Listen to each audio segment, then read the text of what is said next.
ꯑꯍꯥꯟꯕꯃꯛꯇꯗ ꯃꯌꯥꯝꯕꯨ ꯇꯔꯥꯝꯅ ꯑꯣꯛꯆꯔꯤ ꯑꯩꯁꯦ ꯍꯟꯗꯛ ꯅꯨꯃꯤꯠ 5ꯅꯤꯒꯤ ꯑꯣꯏꯕ ꯁ꯭ꯅꯣ ꯇ꯭ꯔꯦꯛ ꯆꯠꯂꯨꯏ Uttarkhanda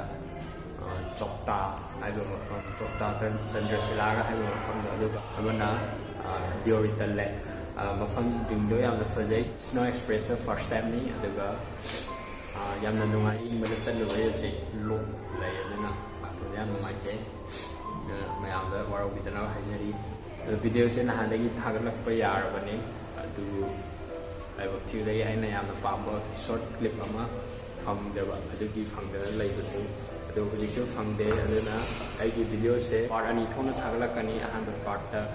ꯑꯩꯅ ꯍꯧꯖꯤꯛ ꯄꯥꯝꯃꯤꯕ ꯁꯣꯔꯠ ꯀ꯭ꯂꯤꯞꯇꯨ ꯌꯥꯎꯔꯔꯣꯏ ꯑꯗꯨꯅ ꯃꯊꯪꯒꯤ ꯁꯦꯀꯦꯟ ꯄꯥꯔꯠꯇ ꯂꯥꯏꯕꯛ ꯐꯔꯗꯤ ꯌꯥꯎꯔꯛꯄ ꯌꯥꯏ ꯑꯗꯨꯒ ꯚꯤꯗꯤꯑꯣꯁꯦ ꯌꯥꯝꯅ ꯅꯨꯡꯉꯥꯏꯅꯤ ꯍꯥꯏꯅ ꯈꯟꯖꯩ ꯃꯔꯛꯇ ꯌꯥꯝꯅ ꯅꯨꯡꯉꯥꯏꯕ ꯌꯥꯎꯔꯛꯀꯅꯤ ꯁ꯭ꯅꯣ ꯇ꯭ꯔꯦꯛꯇꯣ ꯑꯩꯈꯣꯏꯒꯤ ꯀꯣꯂꯦꯖꯀꯤ ꯃꯥꯎꯟꯇꯦꯅꯤꯌꯔꯤꯡ ꯀ꯭ꯂꯕ ꯂꯩ ꯑꯗꯨꯅ ꯁꯤꯟꯕꯅꯦ ꯃꯥꯎꯟꯇꯦꯅꯤꯌꯔꯤꯡ ꯀ꯭ꯂꯕꯇꯨꯗ ꯌꯥꯎꯋꯦ ꯑꯗꯨꯒꯤ ꯁꯔꯨꯛ ꯑꯃ ꯑꯣꯏꯅ ꯇ꯭ꯔꯦꯛꯇꯣ ꯍꯟꯗꯛ ꯆꯠꯄꯅꯤ ꯆꯠꯂꯤꯕꯗ ꯑꯩꯈꯣꯏ ꯃꯤ 15ꯅꯤ 15ꯁꯤ ꯃꯅꯨꯡꯗ ꯃꯅꯤꯄꯨꯔ ꯃꯆꯥ ꯑꯩ ꯏꯊꯟꯗꯅꯤ ꯑꯗꯨꯒ ꯅꯣꯔꯠ ꯏꯁꯀꯤꯁꯨ ꯑꯩ ꯏꯊꯟꯗ ꯑꯣꯏꯔꯦ ꯑꯗꯨ ꯑꯇꯩꯗꯤ ꯀꯛꯆꯤꯡꯒꯤ ꯗꯦꯜꯂꯤ ꯎꯠꯇꯔ ꯄ꯭ꯔꯗꯦꯁ ꯁ꯭ꯋꯥꯏ ꯃꯤ ꯉꯥꯛꯇꯅꯤ ꯑꯗꯨ ꯌꯥꯝꯅ ꯁꯄꯣꯔꯇꯤꯞ ꯑꯣꯏ ꯌꯥꯝꯅ ꯅꯨꯡꯉꯥꯏ ꯆꯠꯃꯤꯟꯅꯕꯗ ꯑꯗꯨꯒ ꯑꯩꯈꯣꯏꯁꯦ ꯑꯥꯗ ꯇꯦꯟꯗ ꯂꯩꯕꯅꯦ ꯑꯩꯈꯣꯏꯒꯤ ꯀꯦꯝꯞ ꯇꯧꯔꯒ ꯑꯗꯨ ꯃꯐꯝꯗꯨꯗ ꯆꯥꯕ ꯊꯛꯄ ꯑꯗꯨꯝ ꯅꯨꯡꯉꯥꯏ ꯑꯗꯨꯒ ꯑꯍꯥꯟꯕꯒꯤ ꯁ꯭ꯄꯣꯔꯠ ꯀꯦꯝꯞ ꯁꯥꯏꯠꯇꯗꯤ ꯏꯁꯤꯡ ꯈꯔ ꯋꯥꯏ ꯏꯁꯤꯡ ꯈꯔ ꯅꯨꯡꯉꯥꯏꯇꯦ ꯑꯗꯨꯒ ꯑꯌꯥꯝꯕ ꯂꯣꯏ ꯅꯨꯡꯉꯥꯏꯔꯦ ꯍꯥꯏꯗꯤ ꯑꯍꯥꯟꯕꯒ ꯎꯕꯅꯤꯅ ꯑꯩꯗꯤ ꯌꯥꯝ ꯊꯤꯅ ꯅꯨꯡꯉꯥꯏꯈꯔꯦ ꯂꯣꯏꯔꯛꯄꯗ ꯍꯥꯏꯇꯥꯔꯦ ꯁꯣꯛ ꯂꯩꯔꯝꯃꯦ ꯍꯥꯏꯗꯤ ꯈꯨꯅꯤꯡꯗ ꯃꯈꯜꯁꯦ ꯂꯣꯏ ꯇꯠ ꯂꯩꯔꯝꯃꯦ ꯕꯨꯠꯀ ꯇꯛꯅꯕꯒꯤ ꯏꯁꯤꯡ ꯆꯣꯠꯊꯣꯛꯑꯒ ꯄꯣꯛꯊꯣꯛꯄꯒꯤ ꯍꯥꯏꯇꯥꯔꯦ ꯑꯗꯨꯒ ꯃꯌꯥꯝꯅ ꯚꯤꯗꯤꯑꯣꯁꯦ ꯂꯣꯏꯕ ꯐꯥꯎꯕ ꯌꯦꯡꯕꯤꯌꯨ ꯃꯔꯛꯇ ꯌꯥꯝ ꯅꯨꯡꯉꯥꯏꯕ ꯄꯥꯔꯠ ꯌꯥꯎꯔꯛꯀꯅꯤ ꯑꯗ ꯑꯩꯈꯣꯏꯒꯤ ꯃꯅꯤꯄꯨꯔꯒꯤ ꯄ꯭ꯔꯗꯛ ꯑꯃ ꯑꯣꯏꯔꯤꯕ ꯂꯩꯕꯥꯛꯂꯩ ꯆꯅꯝ ꯃꯤꯛꯆꯔ ꯑꯁꯤ ꯑꯩꯅ ꯆꯣꯞꯇꯥꯒꯤ ꯆꯤꯡꯗ ꯆꯥꯕꯒꯤ ꯁꯤꯟ ꯑꯃ ꯌꯥꯎꯔꯛꯀꯅꯤ ꯌꯥꯝ ꯅꯨꯡꯉꯥꯏꯗꯧ ꯃꯥꯜꯂꯦ ꯃꯌꯥꯝ ꯂꯣꯏꯕ ꯐꯥꯎꯕ ꯌꯦꯡꯕꯤꯌꯨ ꯑꯗꯨꯒ ꯂꯥꯏꯛ ꯁꯤꯌꯔ ꯀꯃꯦꯟ ꯄꯤꯕꯤꯔꯝꯃꯨ ꯌꯥꯝ ꯉꯥꯡꯖꯔꯔꯣꯏꯒꯦ ꯚꯤꯗꯤꯑꯣ ꯑꯣꯏꯅ ꯎꯠꯂꯛꯑꯒꯦ ꯚꯤꯗꯤꯑꯣ ꯌꯦꯡꯃꯤꯟꯅꯔꯁꯤ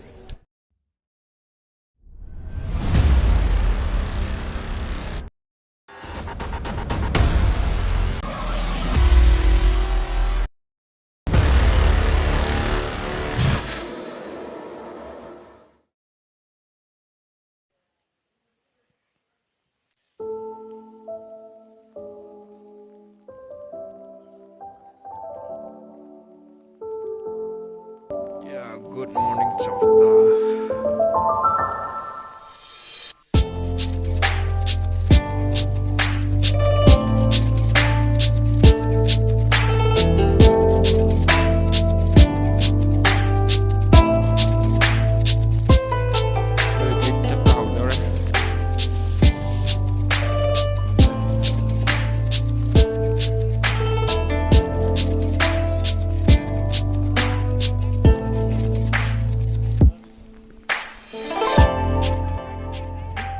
उसमें से सबसे आसान पीक इंडिया का है नार्थिक का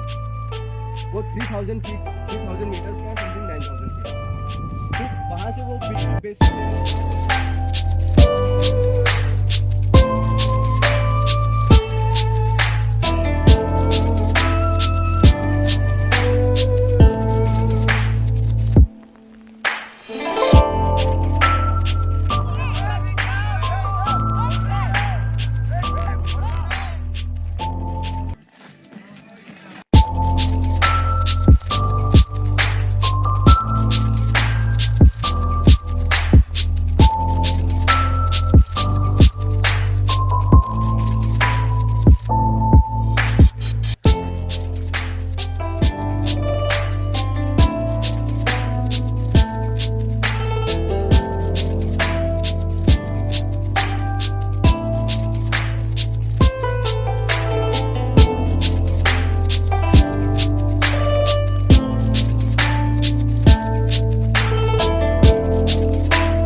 ꯑꯩꯅ ꯍꯧꯖꯤꯛ ꯂꯩꯔꯤꯕ ꯃꯐꯝꯁꯦ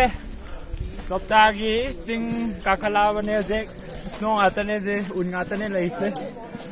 ꯌꯦꯡꯉꯣ ꯃꯈꯥ ꯇꯥꯕ ꯑꯩ ꯎꯠꯂꯛꯑꯒꯦ ꯃꯊꯪ ꯃꯊꯪ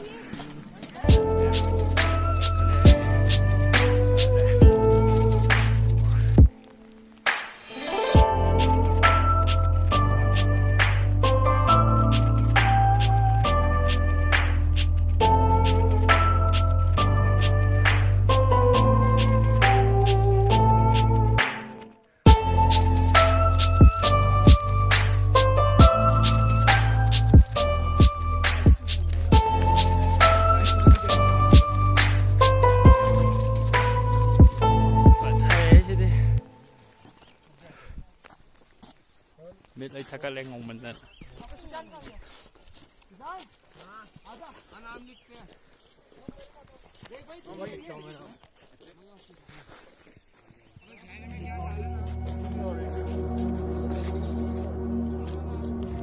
đây là hotel Chopta sidagi but kai wai ba suya re but sida moi spot shoot tong alat pa kanggu but why bagi tauri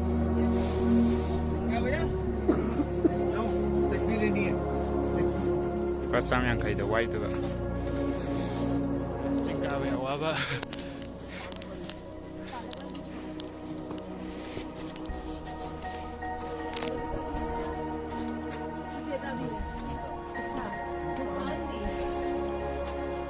Hi. Hi.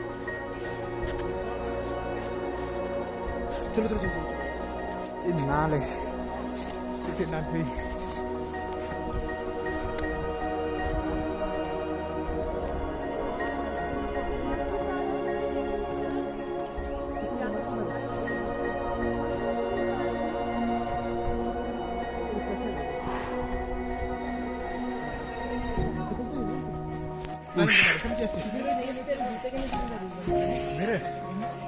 Yamnali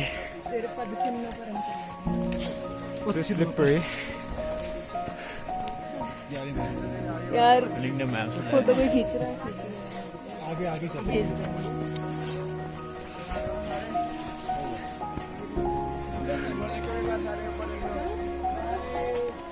ऊपर से उनको बोल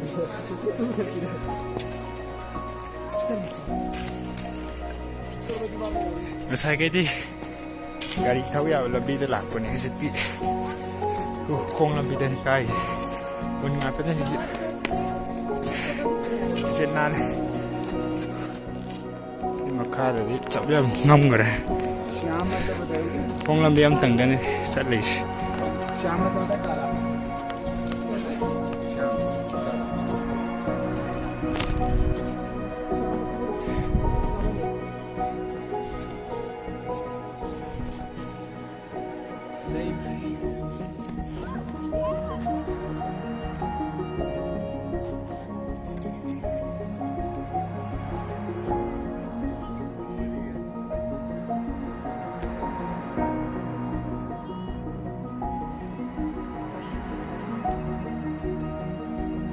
ये बोलने एक साइड में खड़े हो जाओ ताकि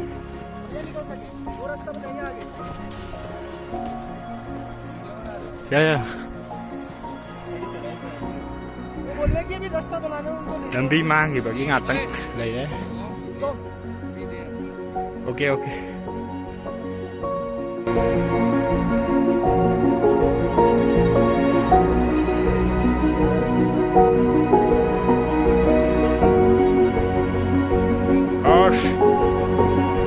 say hi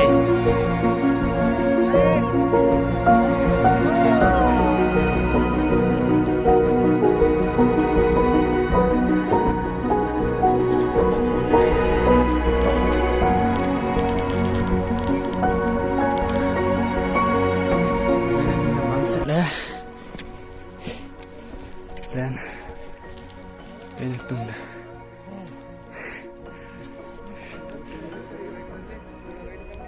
नहीं यार चलना तो चल với chế làm pi chế chỉ là rất là điểm sáng anh em ạ, chỉ là ở đây nó sida lambi shortcut thibai ne tawise sidi pa ngam नहीं अभी हमारा वहाँ पहुँच ही पाएंगे जल्दी aputha ma hanat ka khada le चलो यार बढ़ जाओ जल्दी जल्दी जल्दी जल्दी बढ़ो शॉर्टकट रास्ता बनाने में टाइम लग रहा है शॉर्टकट को छोड़ो तुम लोग सीधे हाँ भी आ रहे हैं हम ma ma than se ka gi dore ma to nyau dore ji pung ahum makhai ta le Chopta gi un gi ching don da yes Leibaklei kabok ta he buzia chanam chot ka te wai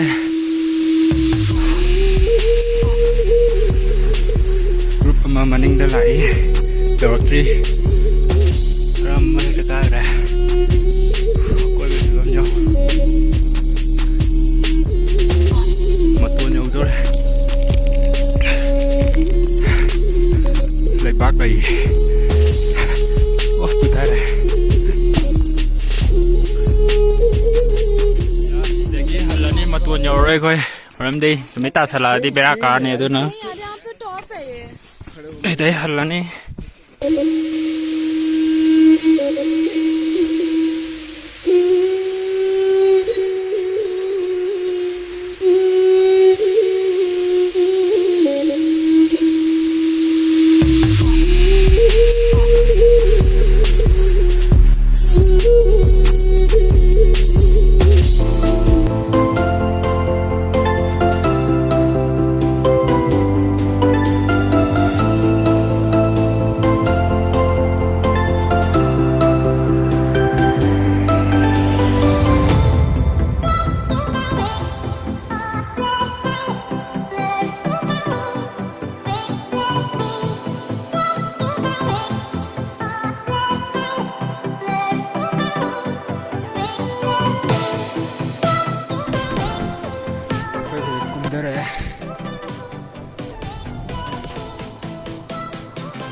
ये game site तक पुंग तरा ताजिकान दगी थोलक पनेवा दो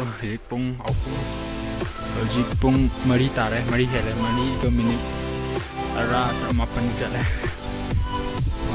चले अदुना कुमदरनी यौंगमद्रे मतोन यौगरो खितंग दिंगारबनी metre खरा खितंगारे ngамद्रे अदु यौसलुकांदा हलकपदा नुमित तागदि बेरा कादो lambize phong over ni am ta utije mato yok amda di nap pa ju henkale unje ya de tha lak chale duna makha ta ba mathang amadamuk kani adudam matha yeng nok alaga ta asigi di sida losalani kumdare khoi Kari mafam si Chopta Peak làm ngoài